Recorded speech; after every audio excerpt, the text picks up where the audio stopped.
Ang mag-asawang senior citizen sa Mamburao Occidental, Mindoro nasagip matapos ang mabilis na pagtaas ng tubig, dulot yan ng habagat. Si Tom Alvarez ng Radyo Pilipinas sa detalye. Tom. Narescue ng Provincial Disaster Risk Reduction and Management Office of PDRMO ng Occidental Mindoro ang mag-asawang senior citizen sa Sitio Lagundian, Barangay Balansay sa Mamburao. Mag-aalas 4 ng hapon, kahapon nang mabilis na tumaas ang level ng tubig sa kinaroroonan ng dalawang senior citizen na isang low-lying barangay.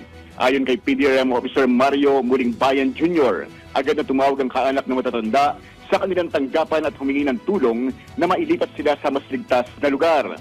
Nangambaan niya ang mga kaanak nila na malagay sa peligro ang dalawa, lalo't patuloy pa ang malakas na ulan.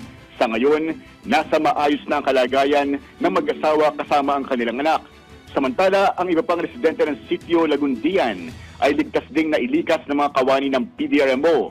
Ipinagpapasalamat naman ng pamahalang panlalawigan ang tuloy-tuloy na koordinasyon ng iba't ibang ahensya ng pamahalang nasyonal para sa agarang tulong sa mga residente nito.